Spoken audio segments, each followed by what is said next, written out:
आज हमारे वीडियो का विषय है 1909 का मिंटो मॉर्ले अधिनियम, है ना।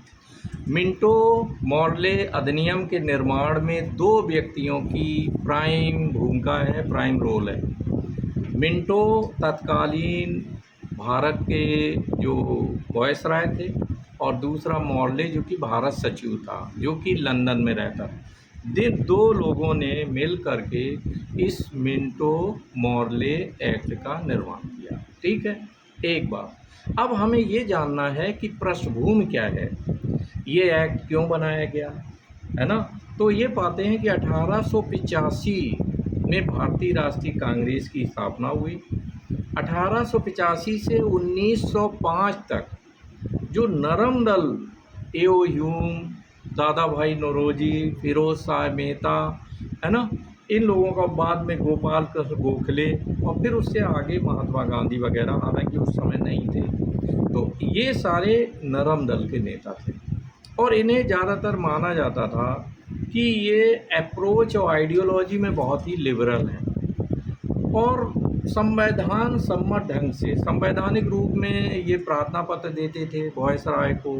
इवन गोखले जी उस समय जब ये एक्ट बनने वाला था 1909 वाला, तो वो लंदन में जाकर मॉर्ले से मिले और मॉर्ले को बताया कि भाई जो है, आफ्टर ऑल जो आप एक्ट बनाने जा रहे हैं उसमें भारतीयों का जो प्रतिनिधित्व है, जो रिप्रेजेंटेशन है, वो बढ़ना चाहिए केंद्रीय विधानमंडल में, और साथ ही साथ जो प्रदेश की जो असेंबलीज हैं उनमें जगह बढ़नी चाहिए। तो इस तरह से आप देखें वो गए। तो यहाँ आप देखें कि जो नरम दल था वो प्रार्थना पत्र देकर, प्रतिनिधिमंडल भेज करके अपनी मांगें मनवाता। जो गरम दल था, गरम दल चाहता था एजिटेशन किया जाए, आंदोलन किया जाए, हड़ताल की जाए, इस तरह वो अपनी मांगों को मनवाते थे। अब हम लोगों ने कल चर्चा की थी कि किस तरह से 1905 में लॉर्ड मिंटो के पहले जो लॉर्ड कर्जन था उसने बंगाल का विभाजन कर दिया था। बंगाल का विभाजन करने से पूरे देश में एक विद्रोह का माहौल, एक एजिटेशन, एक असंतोष पूरे देश में छा गया था।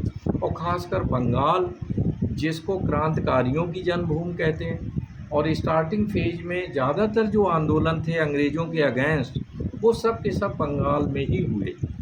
तो यहाँ ब्रिटिश गवर्नमेंट का जो रुख था वो ये था कि किस तरह से हम बंगाल में जो हमारी सत्ता का विरोध हो रहा है उसे कमज़ोर कैसे किया जाए। तो आफ्टर ऑल आप देखें, बंगाल का विभाजन हो गया, पूर्वी बंगाल, पश्चिमी बंगाल, और उसको लेकर जो उग्र दल वाले थे, जिसमें लाल बाल पाल, है ना, ये तीन नेता, अरविंद घोष, इनका प्राइम रोल था। लाल लाला लाजपत राय, बाल माने बाल गंगाधर तिलक, और पाल माने बिपिन चंद्र पाल, है ना। तो ये तीन नेता, और अरविंद घोष को भी उसमें मिला लो, ये चार मैन नेता हैं जो गरम थे। गरम माने उग्रवादी भी इन्हें कहता है, मिजाज में गरम थे और चाहते थे कि आंदोलन के द्वारा ही समस्याओं को निपटारा किया जा सकता है। अंग्रेज, जैसा कि बाल गंगाधर तिलक का मानना था कि अंग्रेज भिखारियों को पसंद नहीं करते और भीख मांगने से वो कुछ देंगे नहीं, तो हमें आंदोलन करना होगा। वहीं जो नरम दल वाले थे उनका ये था कि अंग्रेज जो है वो कानून के निर्माता हैं, संविधान के निर्माता हैं, संविधान को जन्म देने वाले हैं, तो एक अच्छी प्रजाति के हैं, अच्छे लोग हैं, और अगर हम इन्हें संविधान सम्मत ढंग से अगर अपनी मांगें रखेंगे तो वो मान लेंगे। तो इस तरह से आप देखें कि बाकायदे स्वदेशी आंदोलन चलने लगा, बंगाल में, पूरे देश में चलने लगा। तो यहाँ अब ब्रिटिश गवर्नमेंट का जो रुख था वो ये था कि दो संप्रदाय के लोग, जो मुस्लिम और जो हिंदू वर्ग है, इन दोनों को दो भागों में हमें बांटना है। वहीं साथ ही साथ कुछ प्रशासनिक सुधार भी करने हैं। तो हम देखते हैं कि 1909 का मिंटो मॉर्ले एक्ट है, उसका सबसे बड़ा दोष है वो है सांप्रदायिक निर्वाचन, सांप्रदायिक विभाजन। और ये सांप्रदायिक निर्वाचन और विभाजन जो यहाँ 1909 के एक्ट में किया गया, इसकी अंतिम परिणति जो है वो देश के विभाजन से हुई, है ना। अब हम आप देखें कि अंग्रेज़ किस तरह से चालें चल रहे हैं, क्योंकि इतिहास को सही तरह समझना बहुत ज़रूरी है। 1906 में इसी लॉर्ड मिंटो ने, है ना, मुस्लिम लीग का एक प्रतिनिधिमंडल बुलाया, एक मुस्लिम प्रतिनिधिमंडल बुलाया। अभी मुस्लिम लीग बनी नहीं है, उससे पहले शिमला में बुलाया, है ना। और आगा खां, सलीमुल्लाह खां, जो कि हायर क्लास मुस्लिम लीडर्स थे, इन लोगों को बुलाया गया और इन्हें समझाया गया कि देखिए, कांग्रेस में आपके हिस्से सुरक्षित नहीं हैं, आप लोग एक अलग दल बनाएं। तो ऐसी कंडीशन में आप देखें कि बाकायदे विभाजन, चूँकि अंग्रेज़ वहाँ से रणनीति बना रहे हैं ब्रिटेन में बैठे हुए, और ये देख रहे हैं कि देश के अंदर ये दोनों संप्रदाय के लोग, 1857 का गदर जो हुआ था उसमें हम लोगों ने देखा कि किस प्रकार से जो हिंदू राजे या मुस्लिम नवाब, है ना, या बहादुर शाह जफ़र, ये सारे लोग मिलजुल कर अंग्रेज़ों को देश से भगाने का प्रयास कर रहे थे। तो अब इन्होंने डिवाइड एंड रूल की जो पॉलिसी है, इसको 1857 के बाद अंग्रेज़ों ने क्रमागत रूप में बहुत ही व्यवस्थित रूप में चलना शुरू कर दिया।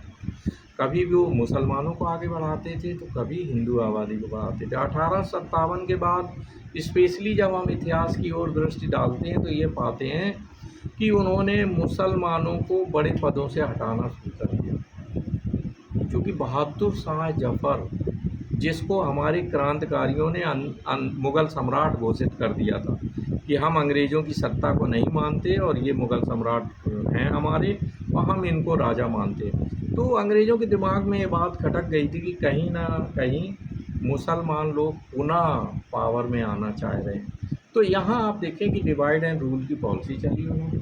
1906 में मुस्लिम लीग का गठन लॉर्ड मिंटो ने कराया और 1909 का जो एक्ट था उसमें सांप्रदायिक निर्वाचन का बीज बो दिया गया, है ना। और उसमें क्या किया गया कि जो हिंदू आबादी होगी वो हिंदू प्रतिनिधि जो खड़ा होगा, विधायक और सांसद, उसको वोट देगी। जो मुस्लिम कैंडिडेट खड़ा होगा उसे केवल मुस्लिम आबादी देगी, और निरंतर उन्होंने इसे आगे बढ़ाया।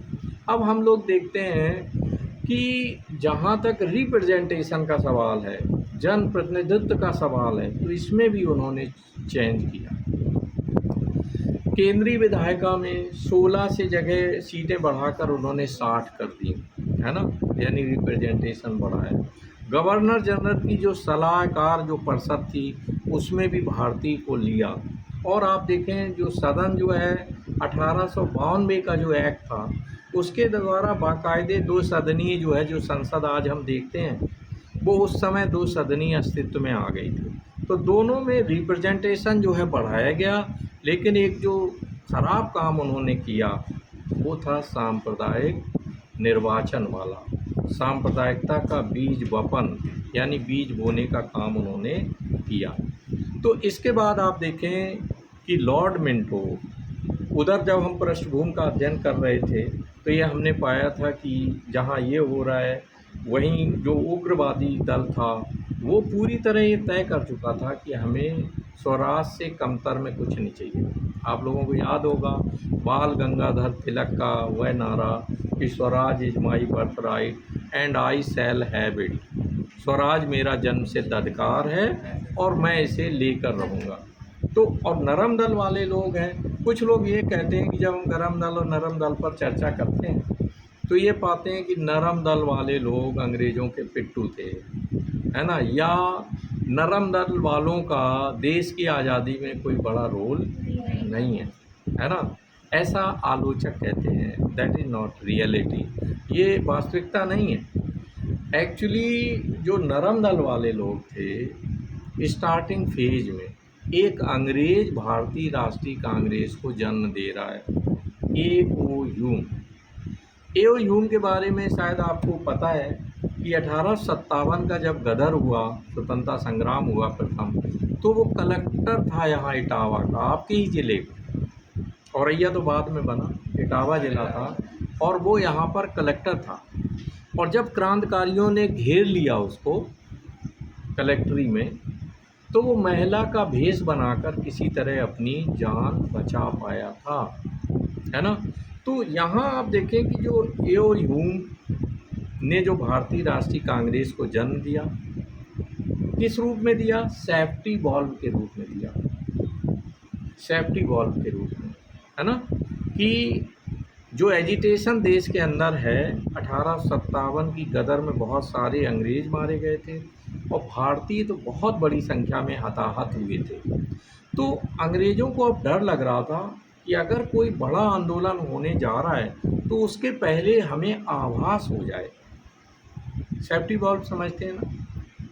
सेफ्टी वॉल्व जो आपके किचन में कुकर में लगा रहता है ना, और ज़रा भी गैस ज़्यादा जब बनती है तो कहीं फट ना जाए वो, तो तुरंत गैस डिस्चार्ज होने लगती है, निकलने लगती गैस, जिससे वो सिलेंडर नहीं फटता है, अदरवाइज सिलेंडर फट जाए।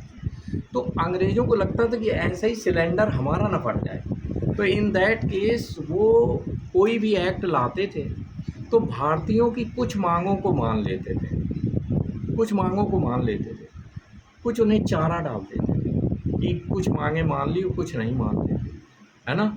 जैसे अभी आपने देखा कि 1909 के एक्ट में उन्होंने कुछ भारतीयों को रिप्रेजेंटेशन दे दिया, और वो खास करके ये जो नरम दल वाले हैं इनको साथ लेकर के चलते थे बहुत कुछ, कि कोई तो हमारे साथ बना रहे। गरम दल वाले जो है बिल्कुल मिलने को तैयार नहीं थे। तो यहाँ हम आप देखें कि एक अंग्रेज़ ने भारतीय राष्ट्रीय कांग्रेस को जन्म दिया है, और उसके बाद आप देखें फिरोज शाह, मेहता, दादा भाई नौरोजी, ये सब जो थे, ऐसा नहीं कि ये अंग्रेज़ों के पिट्ठू थे। तत्कालीन परिस्थितियां ऐसी थीं कि उन्हें नरम होकर रहना था।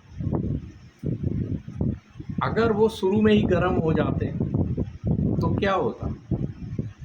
अंग्रेज भारतीय राष्ट्रीय कांग्रेस को देशद्रोही दल का तमगा पकड़ा देते और उनको जाहिर दल को समाप्ति कर देते, राजनीतिक दल को ही ख़त्म कर देते, है ना। तो दल को ख़त्म भी नहीं होने देना था। तो इन दैट केस बहुत सॉफ्ट वे में वो अपनी मांगे रखते।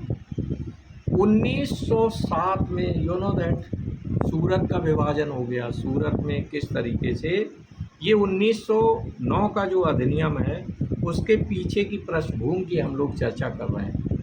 1907 में गरम दल और नरम दल में क्लियर कट विभाजन हो गया, है ना, बंटवारा हो गया। किस बात को लेकर झगड़ गए ये लोग? एक तो दोनों का रुख अलग अलग था। नरम दल वाले सॉफ्ट थे, गरम दल वाले ये थे कि इवन अगर बस चले तो क्रांतिकारी तरीके भी अपनाए जाएं। क्योंकि अंग्रेज़ों ने जो तिलक जी के ऊपर जो आरोप लगाया था कि ये पर्दे के पीछे से क्रांतिकारियों को समर्थन देते हैं, जिससे वो बम फोड़ते हैं हमारे अगेंस्ट, और उस आधार पर इनको जेल में बंद कर दिया था, है ना। तो गरम दल वाले, लेकिन इन दैट केस इसे खुलकर हम नहीं कह सकते कि वो बारूद और गोले के समर्थक थे, केवल आंदोलन के समर्थक थे। तो यहाँ हमने ये पाया कि जो गरम दल का रुख था वो सही था, और गरम दल का और नरम दल का भी सही था। स्टार्टिंग फेज में अगर वो रुख नरम ना रखते तो इन दैट केस अंग्रेज जो है कांग्रेस को वहीं दफन कर देते जहाँ वो पैदा हुई। ठीक।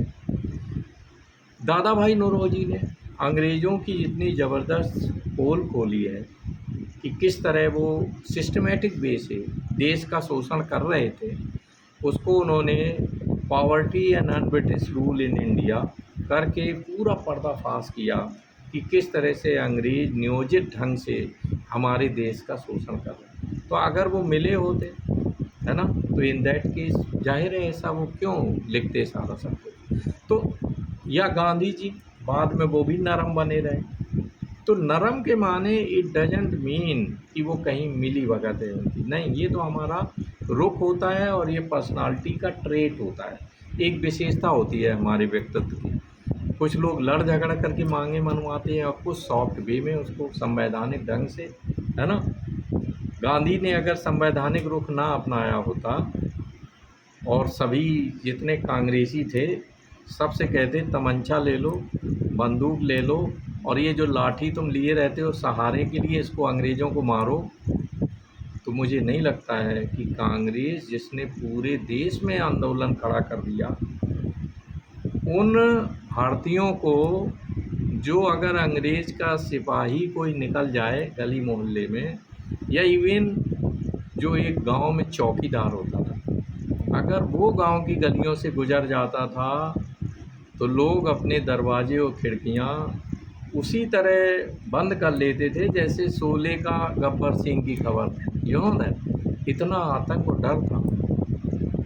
Gandhi was the first person, first leader जिसने देश को यूनाइट किया। उसने कहा अंग्रेज़ों से हिंसात्मक ढंग से नहीं लड़ना है, और लड़ोगे भी तो जीत नहीं पाओगे। थोड़ी देर के लिए हम लोग देख लें कि जिन लोगों ने क्रांति का रास्ता अपनाया उन्होंने अपरिमित बलिदान दिया, लेकिन क्या वो फिल्म के अंतिम सीन तक पहुंच पाए? पहले ही हो गए। इवन सुभाष चंद्र बोस आज़ाद हिंद फौज का गठन किया जाकर विदेश में, सीमा पे आकर लड़े, लेकिन ज़्यादा देर अंग्रेज़ों के सामने नहीं टिक पाए, क्योंकि जिनके राज में सूरज अस्त नहीं होता था उन्हें गोला बारूद हथियार से हराना कदापि असंभव था। तो ऐसे में गांधी ही बहुत दूरदर्शी थे, कूटनीतिज्ञ थे, संत तो थे ही। तो उन्होंने कहा इनको इन्हीं के हथियारों से मारना है, संवैधानिक हथियारों से। और भारतीयों को अगर अभी हम आपसे सबसे कहें कि चलो चल करके रोड पर पत्थरबाजी बस पे करना है, तो सबसे पहले मुझे लगता है आप सब एकदम हट जाएंगे। ये हो सकता है उदय थोड़ा या ये सारे लोग कहेंगे सर हम आपके इस हिंसात्मक जो आंदोलन है इसका हम फेवर नहीं करेंगे, आप लोग सरेंडर कर जाएंगे, है ना। हो सकता है कुछ चले जाए। गांधी ने समझ लिया कि भारतीय जो चौकीदार के आने से दुबक जाते हैं, तो ऐसे में कहा देखो तुम्हें कुछ नहीं करना है। ट्रेनिंग दी जाती थी, खादी का कुर्ता उर्ता पहन लेना है, एक खादी की टोप लगा लेना है और एक झंडा ले लेना है, और रोड पर हम निकलेंगे भारत माता की जय इस तरह से नारे लगाते हुए निकलेंगे, और इस तरह अंग्रेज़ हमें कोई उन्हें बहाना भी नहीं मिलेगा, वो हमारे साथ हिंसात्मक विद्रोह, हिंसात्मक कार्रवाई नहीं करेंगे। तो ये सोची समझी रणनीति। कुछ लोग कहते गांधी जी कायर थे, कायर नहीं थे, बहुत दूरदर्शी थे, डिप्लोमेट थे आफ्टर ऑल। और इसी तरीके से चूँकि पूरे देश को, अच्छा ये बताएं, दो लोग हथियार लेकर खड़े हुए हैं और एक तरफ पूरा दिव्यापुर एक साथ खड़ा हो जाए, अब दो हथियार वाले लोग हैं, तो क्या दो हथियार वाले पूरे दिव्यापुर के लोगों को डरा सकते हैं? अगर भीड़ ही दौड़ कर उन्हें दबोच ले तो कितनी गोलियां चलाएंगे? 2 4 6 को घायल कर देंगे, मर भी जाएंगे, लेकिन पूरे दिव्यापुर को तो नहीं दबा। गांधी ने क्या किया कि समूहगत रूप में पूरे देश को खड़ा कर दिया। हर गली मोहल्ले में निकल रही हैं रैलियां, अंग्रेजों भारत छोड़ो। अब उनकी हवा खिसक रही है कि आफ्टर ऑल ये तो सारे के सारे अब लोग निकलने लगे हैं, कितने लोगों को मारेंगे। तो गांधी का ये जो एकता वाला फार्मूला था, इसी से अंततोगत्वा देश जो है आज़ादी के कगार पर पहुंचा। कुछ लोग उनको गलत ढंग से व्याख्या देते हैं और ये बोलते हैं कि हिंसात्मक तरीका नहीं अपनाया। गांधी जी का अगर हम जीवन चरित्र पढ़ेंगे, शायद ये भी पेपर है तुम्हारे में, अभी है, इस साल नहीं है, आगे आएगा। तो गांधी का जब हम सिद्धांत और थ्योरी को पढ़ेंगे तो ये पाएंगे कि गांधी का जो डायलॉग था कि अगर हिंसा और कायरता में से किसी एक को मुझे चुनना पड़े तो किसे चुनूंगा मैं? हिंसा को, कायरता को? हाँ, कायरता और हिंसा में से किसी एक का मुझे चुनाव करना पड़े तो वो कहते थे मैं हिंसा का। चूँकि याद रखना, सहनशीलता सबसे बड़ी ताकत होती है। आम लोग तो इसी प्रिंसिपल में विश्वास रखते हैं कि किसी ने बाएं तरफ झापड़ मारा है तो दाहिने में नहीं, दोनों में मारो एक साथ उसके, है ना। गांधी अगर सहन कर जाते थे, है ना, उसका प्रतिरोध नहीं करते थे, ये बहुत बड़ी बात है। बहुत आत्म संयम की ज़रूरत होती है ना। और आपको ये पता है कि अगर आप इस सिद्धांत पे चल निकलें तो आपका विरोधी भी आपको ज़्यादा नहीं मार पाएगा। क्यों? प्रतिरोध करने पे ज़्यादा मारपीट होती है, और अगला देखा अगले के एक मारा, कोई प्रतिक्रिया ही नहीं आ रही है, इवन वो गाली भी नहीं दे रहा है, कुछ भी नहीं दे रहा। तो इन दैट केस आप देखें कि दूसरा पक्ष सरेंडर हो जाएगा।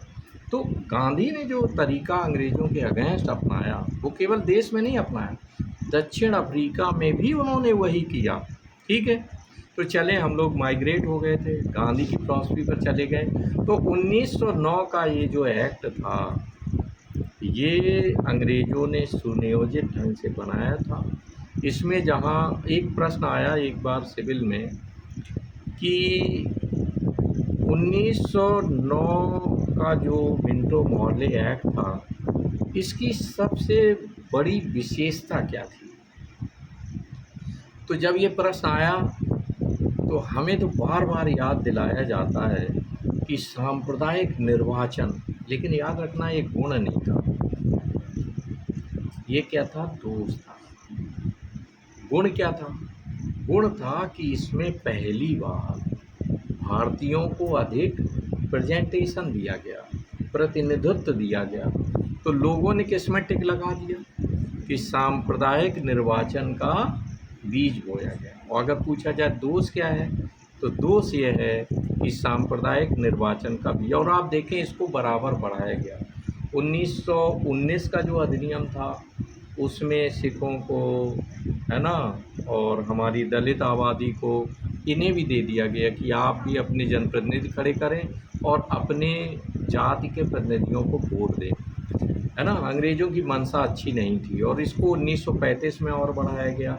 तो आफ्टर ऑल आप देखें कि 1909 का ये जो अधिनियम था, इसका जो सबसे बड़ा फॉल्ट था वो था सांप्रदायिक निर्वाचन। अब जब हम आगे बढ़ कर के ये सोचते हैं कि जो देश का विभाजन है, इस पर चर्चा हुई थी पीछे, कौन जिम्मेदार है, तो ज़्यादातर जो अफवाहें फैलाई जा रही हैं समाज और देश में कि गांधी जिम्मेदार थे, है ना, जिन्ना जिम्मेदार था, है ना, फिर बापू के अलावा फिर वो भी पंडित नेहरू भी जिम्मेदार थे। लेकिन कोई इस बात को नहीं समझता कि सबसे ज़्यादा अगर कोई जिम्मेदार था तो अंग्रेज़ जिम्मेदार थे, जिन्होंने नियोजित ढंग से, आप देखें बाकायदे जब सांप्रदायिक दंगे हो रहे थे देश में, at that time Lord Mountbatten Rashtrapati Bhavan में सो रहा था, जबकि अंग्रेज़ों के राज में अगर जरा सा भी विद्रोह हो जाए तो तुरंत उसको देन एंड देयर कवर करते थे। लेकिन यहाँ उसकी मंशा क्या थी कि आफ्टर ऑल अगर जो है, यानी कहते नहीं है जब गली मोहल्ले में या भाइयों में झगड़ा होता है तो ये पड़ोसी जो अच्छा नहीं है तो वो किस बात की वेट करता है, घर से नहीं निकलता, बीच बचाव के लिए नहीं निकलता, उसको लगता है लाठियाँ अच्छी तरह टूट जाने दो और जख्म थोड़े गहरे हो जाने दो, जिससे ये भाई आपस में कभी मिल ना पाए। फिर वो इसी में खुश रहता है कि आफ्टर ऑल जो है मैं इस तरह आगे बढ़ जाऊँगा, जब बढ़ता वो भी नहीं है क्योंकि उसकी सोच नकारात्मक है ना। तो यहाँ आप देखें कि अंग्रेज़ों ने विधिवत ढंग से डिवाइड एंड रूल के तहत इसको सिस्टमेटिक वे से वो इस लेवल पर ले गए, जिन्ना को इस्तेमाल किया, है ना। गांधी का क्या कहना था? गांधी ने तो कहा था कि देश का विभाजन मेरी लाश के ऊपर से होगा, है ना, कहा था, स्टेटमेंट था उनका। लेकिन बाद में देश के अंदर जो नेता थे उन्होंने कमज़ोर कर दिया। उसी कालखंड में जिन्ना को समझाया बुलाकर, उसको कायदे आजम का उपाधि दी, पंडित नेहरू को समझाया, ऐसा है इसको जिन्ना को बन जाने दो पहली बार देश का प्रधानमंत्री आज़ादी के बाद, तो शायद ये मान जाए और देश का विभाजन ना हो। तो गांधी अपना प्रत्येक प्रयास कर रहे थे कि देश का विभाजन ना हो, लेकिन इधर कुछ नेताओं के एम्बिशन भी थे, उनमें सरदार वल्लभ भाई पटेल भी एक थे और पंडित जवाहरलाल नेहरू, चूँकि ये राजनीतिक शिष्य थे गांधी जी के, गांधी जी का भी थोड़ा प्रेम था कि पंडित नेहरू बन जाएं देश के पहले प्रधानमंत्री। तो पटेल गृह मंत्री थे और ये दोनों बहुत समझाते थे गांधी जी को कि भाई विभाजन हो जाने दो बाकी। अब स्थितियां खराब हो गई, कलकत्ता में दंगा हो रहा, पटना में दंगा हो रहा, हर जगह दंगे हो रहे हैं और ये दोनों समाज के लोग मिल बैठ कर के नहीं रह पाएंगे, तो अब कर दो साइन। और उधर लॉर्ड माउंटबेटन बैठा ही था इसी इंतजार में, दंगे हो रहे थे, वो सो रहा था, करना क्या चाहिए था, उसे आ गया। और गांधी आप देखें दंगाइयों के बीच में गांधी जाते थे, मुसलमानों को कुरान दिखाते थे, हिंदुओं को गीता दिखाते थे और कहते थे देखो क्या लिखा है ना, इसमें कुरान में क्या लिखा है कि किसी भी निहत्थे व्यक्ति का खून बहाना संपूर्ण मानवता की हत्या करना है। इस तरह वो लेक्चर देते थे खुली कार। कोई ब्लैक कैट कमांडो नहीं होता था उनके साथ, कोई भी मार दंगाई मार सकता था उनको, है ना। नोआखाली से लेकर पटना, कलकत्ता, जहाँ जहाँ दंगे भड़कते थे गांधी अकेला। इसीलिए लॉर्ड माउंटबेटन ने उन्हें एक उपाधि दी थी, वन मैन आर्मी, है ना। तो ये उपाधि दी थी कि एक व्यक्ति सेना का काम कर रहा है, इतना बड़ा काम कर रहा है। गांधी को पढ़िए आप, क्योंकि गांधी को समझने के लिए आम जो दुष्प्रचार जो किया जा रहा है उसको आप बायकॉट करें, है ना। गांधी का बहुत महान व्यक्तित्व है, उसे समझने की ज़रूरत है। हमें याद रखना, आप चूँकि पॉलिटिकल साइंस के अध्येता हैं, स्टूडेंट हैं, तो ऐसे में हमें नींव बाकायदे इस तरह से तय करना है कि क्या सही है और क्या गलत है। अगर कोई कह रहा है कि ऐसा था, गांधी ऐसे थे, तो फिर मुझे गांधी को पढ़ना चाहिए, है ना। तो इन दैट केस हम सही डिसीजन ले पाएंगे। तो चलिए आगे के लेक्चर में हम इसको नोट करा देंगे आपको 1909 का अधिनियम, इसके बाद 1919 का अधिनियम जो मॉन्टेग्यू चैमफोर्ड सुधार, उसे भी नोट कराएंगे। आज इतना ही।